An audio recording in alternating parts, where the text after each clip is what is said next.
Jacquier-Laforge et son suppléant, par ailleurs avocat et bâtonnier, Jean-Yves Balestas, ont visité il y a quelques jours le centre pénitentiaire de Grenoble-Vars. Un établissement moderne à sa création en 1972, mais aujourd'hui en état d'extrême vétusté. La Banque alimentaire de l'Isère organise une collecte de lait vendredi et samedi dans 2 hypermarchés de l'agglo. Il lui manque 50 000 litres pour finir l'année et continuer la distribution de 75 centilitres de lait par personne et par semaine.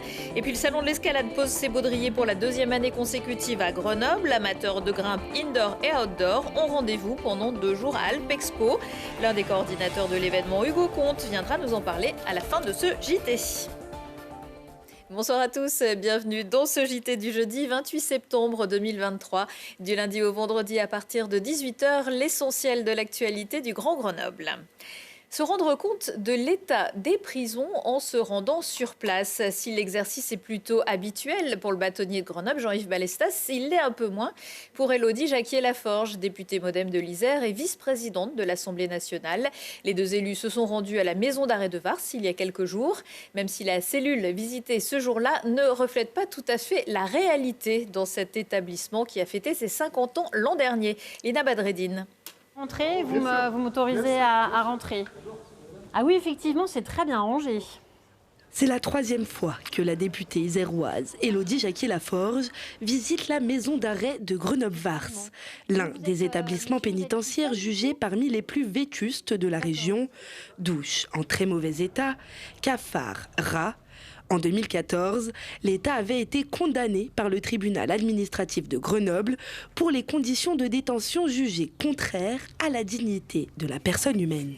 Finalement, comme c'est un établissement vétuste, on a par exemple le mur qui a été fait dans la zone de promenade qui menaçait de s'effondrer, qui a dû être renforcé. On voit aussi, il y a eu des problèmes d'incendie dans l'atelier. Donc ça veut dire qu'aujourd'hui, les détenus ne peuvent plus travailler. Et donc quel type de faute il faut commettre pour être au quartier disciplinaire ?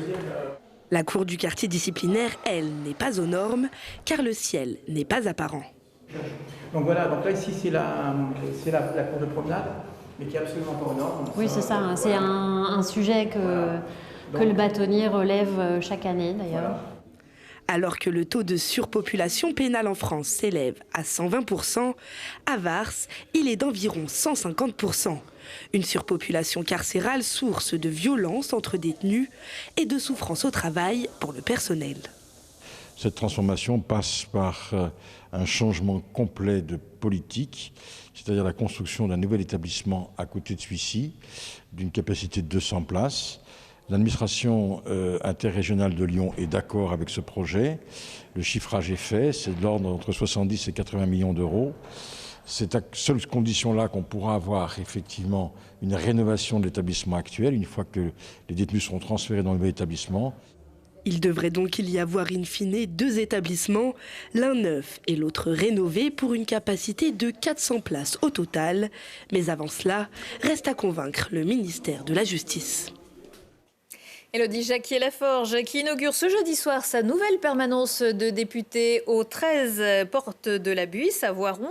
Elle avait été vandalisée après le rejet de la motion de censure contre la réforme des retraites. L'accusé avait expliqué, je cite, « Le 49.3, ce n'est pas la démocratie. Je me sentais obligée d'apporter mon soutien au peuple. » Il n'a peut-être pas fini de s'insurger. La Banque alimentaire de l'Isère ne boit pas du petit lait, mais plutôt la tasse. Alors que la collecte annuelle auprès du grand public n'aura lieu que fin novembre, l'organisme prépare en plus une collecte ce vendredi et samedi. Pour finir l'année et approvisionner les bénéficiaires de plus en plus nombreux, il manque 50 000 litres de lait. Le département, la dotation Sésame Solidaire ou Sociétal Angel ont répondu à l'appel aux particuliers maintenant d'apporter les dernières briques. Traditionnellement, les banques alimentaires achètent le lait avec des fonds européens. Ces fonds européens sont constants sur plusieurs années et l'inflation fait que le lait ayant augmenté, on a une quantité bien moins importante de lait, 40% de moins, ça représente 50 000 litres. Et ces 50 000 litres nous font défaut pour continuer à distribuer du lait à nos bénéficiaires. On a mis en place plusieurs actions. On a acheté du lait auprès des producteurs de l'Isère grâce à un apport financier à la fois en mécénat et à la fois de l'État. On a une collecte entreprise qui s'organise grâce à Sésame Solidaire dans 34 entreprises du bassin grenoblois. Et on fait un appel à la générosité du public dans 2 hypermarchés, Carrefour Mélan et Leclerc-Comboire. Et on appelle la population à nous donner 1 litre, voire un pack de lait en fonction de leurs moyens, en fonction de ce qu'ils peuvent faire.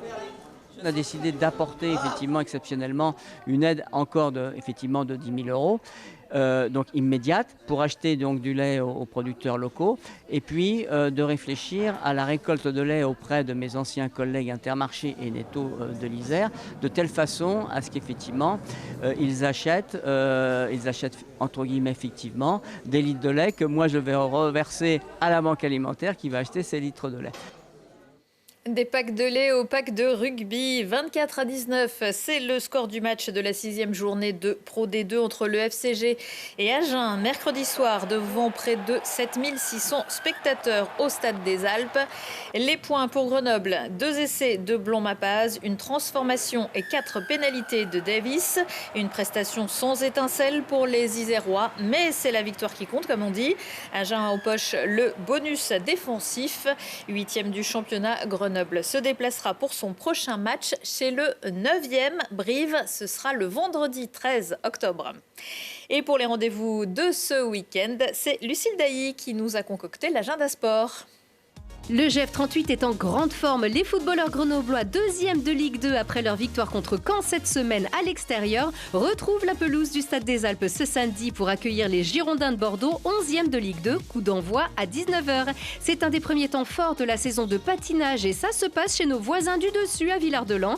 Les Masters se déroulent dans la patinoire André Ravix du 28 au 30 septembre avec les tout meilleurs de la glace, dont le grenoblois 4e aux mondiaux Kevin Emoz, mais aussi les couples de danse sur glace de Villard comme Loïcia de Mougeot et Théo Lemercier, et même du patinage synchronisé. Les pieds à terre mais sur 2 roues, les vététistes les plus fous vont dévaler les pentes des 7 lots pour la finale de la Coupe Auvergne-Rhône-Alpes de descente samedi et dimanche. Enfin, un rallye urbain à destination des personnes en situation de handicap moteur, sensoriel ou des personnes valides. C'est l'événement organisé par le comité départemental handisport Isère. Grenoble sur l'eau, sur la montagne, dans la rue, des courses d'orientation, de la grimpe, du tir, du run and bike. C'est samedi et dimanche. Un sport qui fait grimper le nombre de ses licenciés chaque année, c'est l'escalade, un marché en pleine expansion qui se devait d'organiser son grand rendez-vous annuel dans la capitale des Alpes. Le salon de l'escalade revient donc pour la 2e fois à Alpexpo vendredi et samedi. Plus de 230 exposants sont attendus. On en parle avec vous, Hugo Comte. Bonsoir. Bonsoir. Vous êtes l'un des coordinateurs du salon de l'escalade. Alors évidemment, grâce aux salles d'escalade, on peut grimper un peu partout en France. Mais pourquoi ça a encore plus de sens de faire ça ici, entre nos 4 massifs? Alors, faut savoir que le salon de l'escalade a commencé à Lyon et depuis 2 ans, on a décidé de venir surtout à Grenoble. Pour nous, ça faisait sens. Notre visiteur, les personnes qui viennent sur le salon sont des grimpeurs, ils connaissent absolument le terrain. Ils pratiquent souvent sur les montagnes autour. Donc pour nous, c'était normal de revenir à Grenoble. Grenoble, c'est un très bel écrin pour accueillir ce salon. Alors dans ce salon, je l'ai dit, il y a 230 exposants. Est-ce que, comme dans beaucoup de domaines maintenant, les grimpeurs ont une conscience évidemment écologique aiguë, ils pratiquent, ils sont sur le terrain et ça se ressent aussi dans ce qui pourra être proposé au salon? Alors oui, bien sûr, sur les 230 marques présentes sur l'événement, on a des marques spécifiquement qui attendent l'événement pour proposer leurs nouveaux produits. On a par exemple Eldorite qui viennent présenter leur nouveau baudrier 100% recyclé et qui attendent justement le salon pour le présenter à tous ses visiteurs. Donc on sait que ça devient un événement qui est important pour les marques. Et donc voilà, on a plusieurs exemples. La Sportiva qui vient présenter ses chaussons également recyclés et toutes ces manières de ressemeler. Donc ça va être plutôt diversifié, il y a de quoi apprendre tout en grimpant et en pensant écologie. Alors justement, le vendredi sera réservé aux professionnels, mais le samedi, le salon est ouvert à tous. On va aussi pouvoir s'initier. Exactement, le samedi, donc il y a des compétitions d'escalade, il y a des tests chaussons, il y a des activités pour les enfants, des activités ludiques, des ninja box, des tests de slackline. On peut absolument tout faire, tout ce qui est en rapport avec la verticalité sur sur le salon. Donc vous êtes les bienvenus et il nous reste encore de la place, donc saisissez l'occasion. Je le disais, il y a un réel engouement depuis quelques années pour ce sport, pour l'escalade. Il y a des salles qui se créent un peu partout, les clubs qui débordent de licenciés. C'est un sport qui est aussi très prisé dans les écoles. Pourquoi ce succès? Parce que quand on voit des images, parfois, ça paraît très engagé, mais en fait, finalement, c'est aussi très accessible. Alors c'est sûr que l'escalade, quand on voit en image, c'est plutôt impressionnant. Maintenant, avec toutes les salles qui se développent, on arrive à faire de la pratique sûre. Surtout en scolaire, on peut y arriver très facilement avec des professionnels qui sont diplômés et c'est quelque chose qui est très accessible et qui permet de se dépasser, d'aller au-dessus de ce qu'on pense faire. Donc beaucoup de personnes apprécient ce sport tout simplement pour aller au-delà de leurs limites. Pour la confiance en soi, c'est important quand on est enfant. J'ai vu que vous organisiez des conférences. Il y a même une conférence pour apprendre à créer sa salle d'escalade. Parce qu'il y a de plus en plus de fabricants de prises, notamment autour de chez nous, et des gens qui ont envie, dès qu'ils ont un mur, d'aller planter 3 prises. Exactement. Tout le monde peut créer son mur d'escalade pour s'entraîner chez soi. Et ces conférences, elles sont là pour si on va aller un petit peu plus loin.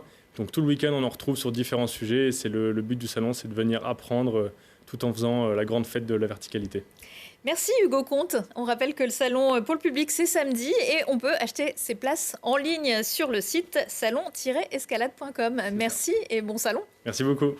Après avoir marché sur la Lune, il sera bientôt possible d'y dormir grâce au refuge lunaire conçu par une start-up grenobloise. Son concepteur est l'invité de Thibault Leduc ce soir dans Si on parlait, avec également sur le plateau 2 marathoniens isérois. Le champion de France en titre Duncan Périlla, qui vise une participation aux Jeux Olympiques de Paris, et plus insolite, le recordman du monde de marathon en marche arrière. Dans l'agenda également un concert plutôt original, celui de Fort Animal, un quintet vocal en mouvement. C'est vendredi au théâtre Sainte-Marie-d'en-Bas à Grenoble et l'on reconnaît la patte du Centre international des musiques nomades. Leur spectacle baptisé Rituel est une traversée entre des textes antiques mis en musique, des fragments de Virginia Woolf et Arthur Rimbaud et un canzone du début du XVIIe siècle. Le jazz s'avance à pas feutrés avec vendredi soir le lancement des concerts à la santé de Django à l'Atrium du Fontanil. Laurent Courtois invite les saxophonistes Yvon Baldé et Michael Chéré pour jouer la musique de Halcon et Zoot Sims, 2 des plus grands virtuoses du saxophone ténor et du style West Coast, le jazz cool par excellence. Vendredi, ce sera aussi le lancement du Grenoble Alpes Métropole Jazz Festival avec à la faïencerie à la tronche à 20h30 le groupe Quartetto, une soirée aux couleurs du Chili. Retour de l'actu dans 1 heure et en replay sur télégrenoble.net. Et cette fois, on se quitte encore en musique, mais on met les doigts dans la prise avec José and the Wasteman. Les Grenoblois reviennent avec leur nouvelle EP Monkey on My Back, qu'ils présenteront vendredi soir sur la scène de la Belle Électrique, une soirée impulsion, avec aussi As a New Revolt et Face in Agony. C'est gratuit, mais sur réservation. Excellente soirée à tous.